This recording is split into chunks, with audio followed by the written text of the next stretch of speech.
भगवान श्री कृष्ण जी की कथाएं और उनसे जुड़ी सीखें। अगर आप किसी भी काम में सफलता नहीं पा रहे हैं तो ये योजनाएं ज़रूर सुन लीजिएगा ध्यानपूर्वक। आप हर काम में सफल होने लगोगे। झूठे आरोप लगे तो धैर्य न छोड़ें। बड़ी सफलता चाहते हैं तो योजना बनाए बिना काम की शुरुआत ना करें तो ही अच्छा है। जब भगवान विष्णु श्री कृष्ण रूप में अवतार लेने वाले थे, देवकी और वासुदेव कंस की कैद में थे। कंस ने देवकी वासुदेव की 6 संतानों का वध कर दिया था। 7वीं संतान के रूप में बलराम देवकी के गर्भ में आए थे।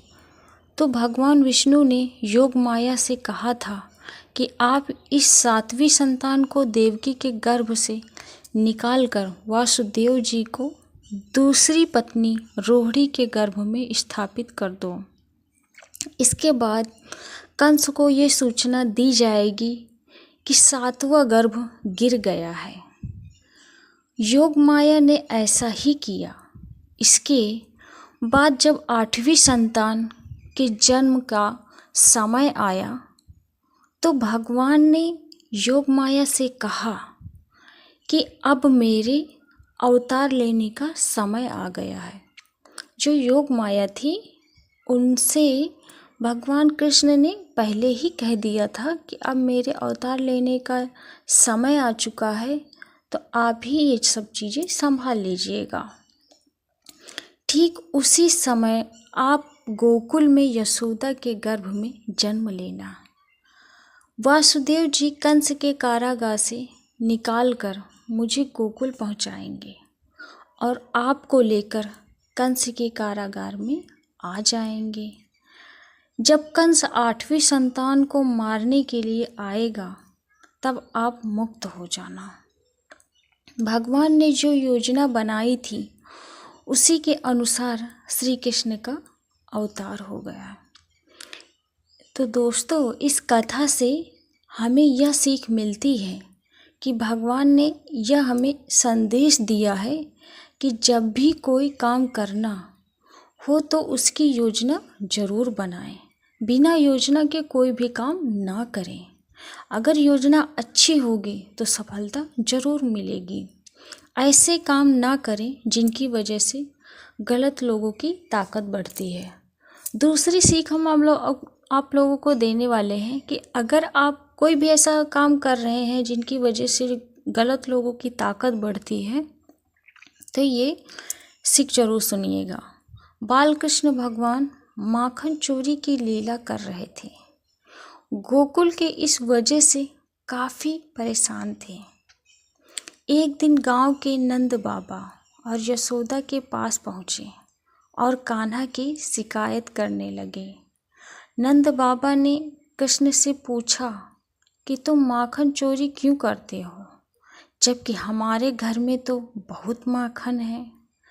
कृष्ण ने कहा कि आप लोग मेहनत से दूध, दही, घी, माखन तैयार करते हैं और फिर भी ये चीज़ें कर के रूप में दुष्ट कंस को दे देते हैं और इस वजह से गांव के बच्चों को माखन नहीं मिलता है।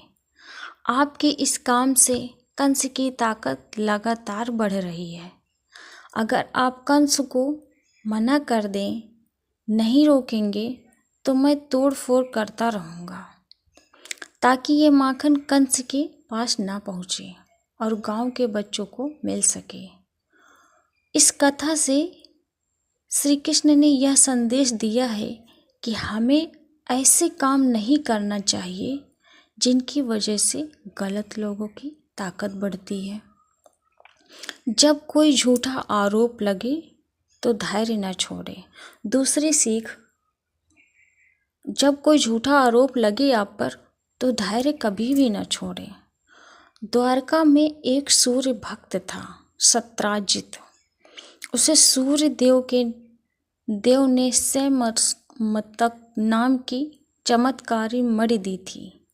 ये मणि रोज 20 तोला सोना उगलती थी। एक दिन श्री कृष्ण ने सत्राजित से कहा कि आप ये मणि राजकोष में देंगे तो इससे मिले धन से प्रजा की अच्छी देखभाल हो जाएगी। सत्यजित ने श्री कृष्ण को मणि देने से मना कर दिया। इस घटना के कुछ दिन बाद सत्यजित के भाई प्रसेनजित ने मणि चुरा ली। प्रसेनजित मणि लेकर जंगल में भाग गया। जंगल में एक शेर ने प्रसेनजित को मार दिया और खा गया। मणि जंगल में ही गिर गई।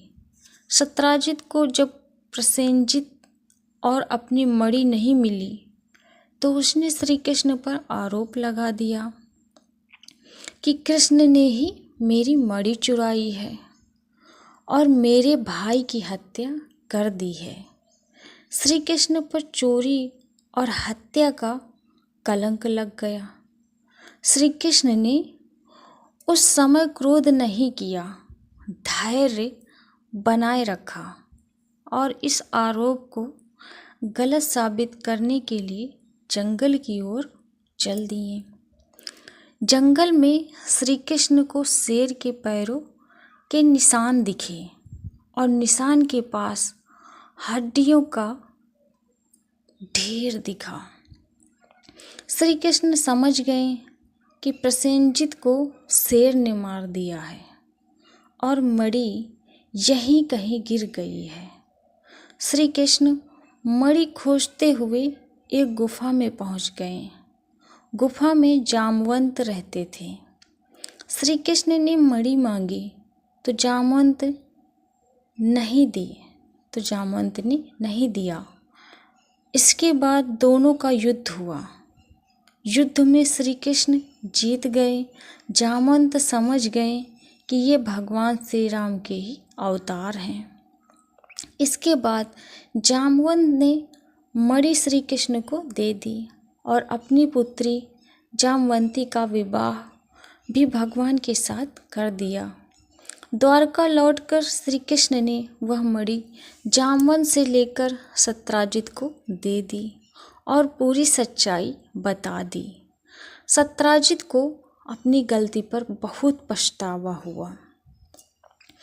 हमारे ऊपर जब भी झूठे आरोप लगे तो हमें धैर्य नहीं छोड़ना चाहिए। हमें इस कथा से भगवान श्री कृष्ण ने यही सीख दी है कि अगर हम पर कभी भी कोई झूठा आरोप लगे तो हमें कभी भी धैर्य नहीं छोड़ना चाहिए और गुस्से से तो कभी भी कोई भी काम नहीं बनता, बिगड़ता ही है।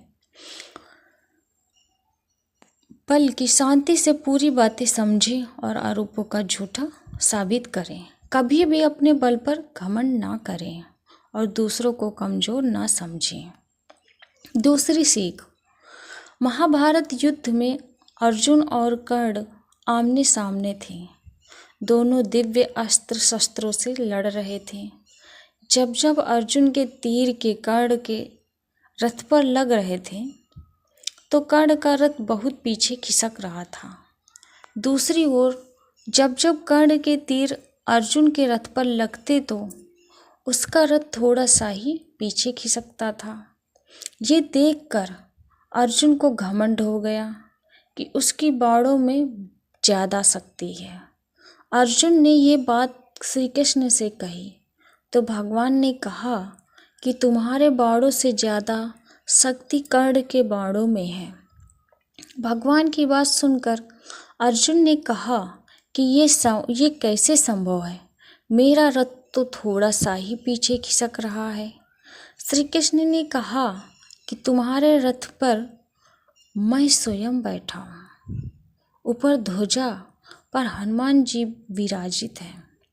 तुम्हारे रथ के पहिए को शेषनाग ने थाम रखा है। इतना होने के बाद भी कर्ण के बाण के ये रथ पीछे खिसक रहा है, तो इसका मतलब यही है कि उसके बाणों में ज़्यादा शक्ति है। ये बात सुनकर अर्जुन को अपनी गलती का एहसास हो गया और उसका घमंड टूट गया। तो दोस्तों, हमें इस सारी कथाओं से यह सीख मिलती है, श्री कृष्ण जी ने अर्जुन को यह सीख दी है कि कभी भी अपनी शक्ति का घमंड ना करें और शत्रु को कमज़ोर ना समझें। कभी भी आप अपने शत्रु को कमज़ोर समझने की तो भूल बिल्कुल भी मत करिए। अगर जितना आप कमज़ोर समझने की कोशिश करेंगे उतना ही आप अपने आप को पीछे पाएंगे, क्योंकि शत्रु कभी भी कमज़ोर नहीं होता है, हमेशा वो आपसे ज़्यादा आगे होता है। आई होप आप लोगों को मेरी ये जानकारी पसंद आई होगी, तो प्लीज़ मेरे चैनल को सब्सक्राइब करें, वीडियो को लाइक करें और प्यारा सा कमेंट ज़रूर पास करें, ताकि मेरी आने वाली हर एक वीडियो आप लोगों के पास सबसे पहले पहुंच जाए। आप लोगों को कैसी वीडियो चाहिए आप लोग प्लीज़ कमेंट में ज़रूर बताएं।